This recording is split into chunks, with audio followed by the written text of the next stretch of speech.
जीने की राह। संत एकनाथ के पास एक आदमी गया और पूछा, महाराज, दुनिया में किस तरह से रहना चाहिए। संत ने कहा, जरा सामने आ, पहले तेरा माथा देखूं कि तेरा जीवन बाकी भी है कि नहीं। वो आदमी सामने आया और माथा दिखाया। संत ने कहा, तेरी तो 7 दिनों में मौत है, अब तू कहे तो बताऊं। आदमी बोला, फिर रहने दो। वो भागता हुआ गया। सबसे पहले उसने उन लोगों से माफ़ी मांगी जिनको उसने भला बुरा कहा था। फिर जिन लोगों से झगड़ा किया था, बेईमानी करी थी, उनसे भी जाकर माफ़ी मांगी। घर जाकर बच्चों को बच्चों का हक दे दिया, पत्नी को पत्नी का। पत्नी से बोला, मेरी यात्रा का मोड़ मुड़ रहा है, मैं भगवान का सहारा ले रहा हूँ, हो सके तो तू भी भगवान का सहारा ले। इस तरह से 6 दिन बीत गए। 7वें दिन वो भगवान के ध्यान में बैठा।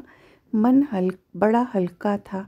फिर उसे ध्यान आया कि एक बार संत से चलकर पूछ ले कि कैसे जीना है, अगले जन्म में फिर वैसे जी लेंगे। गया संत के पास, पूछा, महाराज, किस तरह से दुनिया में जीना चाहिए। संत ने कहा कि पहले ये बता कि ये 7 दिन कैसे बीते, कितने लड़ाई झगड़े किए, किस किस से बेईमानी की। ये आदमी बोला, महाराज, कोई नए लड़ाई झगड़े नहीं किए, बल्कि जो पुराने थे उनसे भी जाकर माफ़ी मांग आया हूँ और उन्होंने भी माफ़ कर दिया है। संत ने फिर पूछा, अच्छा, इन 7 दिनों में भगवान को याद किया कि नहीं।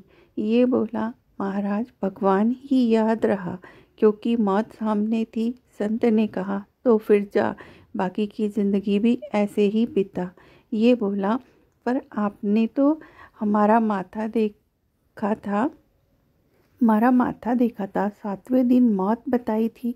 संत ने कहा, मौत तो इन 7 दिनों में ही है, सोमवार नहीं तो मंगलवार नहीं तो रविवार, यही 7 दिन है, इनमें ही आदमी जन्म ले और इन्हीं 7 दिनों में मरता है।